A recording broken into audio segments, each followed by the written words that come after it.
there everyone, I'm Kelly. Welcome. For those of you who've been around my channel for this summer, you will know that my machine was being serviced, so I got it back finally. And I'm making another one of those coffee cup blocks.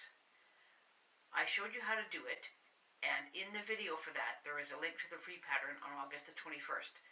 So you can look back to that, but I will put a link in the description box.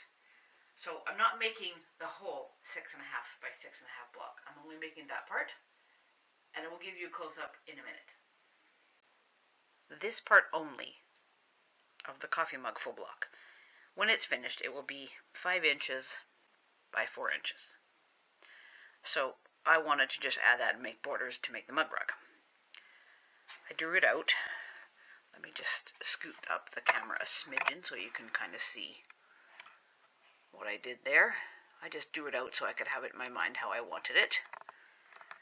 So what I'm going to do is put a piece here and a piece there. This is coordinating fabric to this one here. Let's line that up a bit better. There we go. So it'll be like that.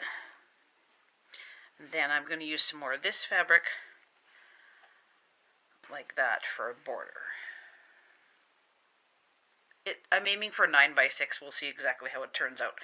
I'm probably going to bind with the coffee mug fabric, or coffee bean fabric, sorry, because I got loads of it. The backing is going to be this too.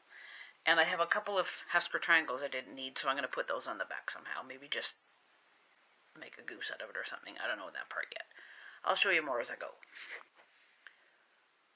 The mug rug top is done. It isn't exactly as big as I wanted, but it's pretty close. It is about 6.5 this way, and it is a smidgen over 8, maybe not quite 8.25 this way, and I'm fine with that. Close enough. The back is done. It is bigger.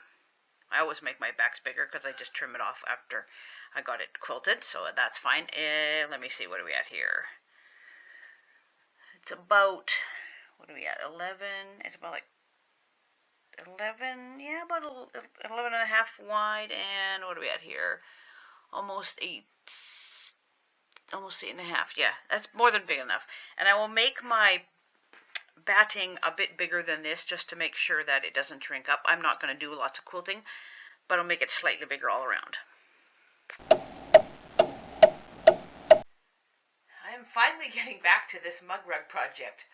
It is the 3rd week of October now. I'm wearing Halloween earrings. I don't know how close I am that you can tell, but I got skeleton hands on.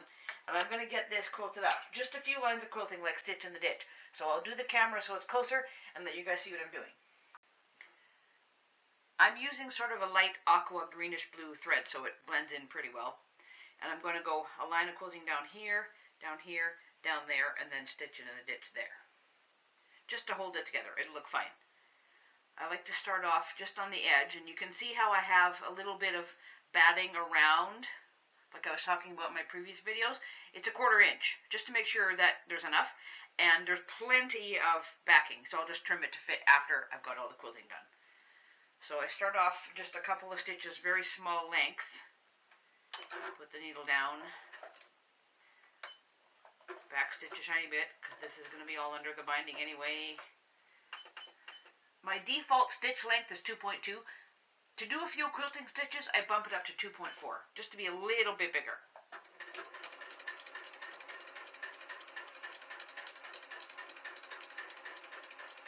I'm not all that great at stitching in the ditch, so it's more like near the ditch. Actually, right there looks pretty good, huh? Look at that.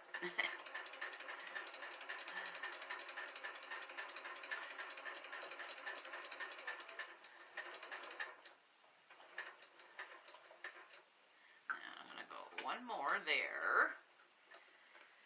And yes, it's on the edge of the batting, but it'll be okay. I'm just going to go over to my next mark right here and then go back up.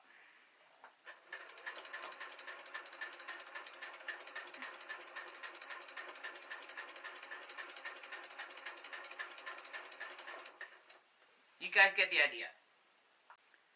There we go. The mug rug is quilted a little bit. Trimmed to size. And I have this coffee bean batik that I'm going to use for the binding. It's not exactly the same, obviously, but the brown goes pretty well, I think, and it will look fine when it is all done.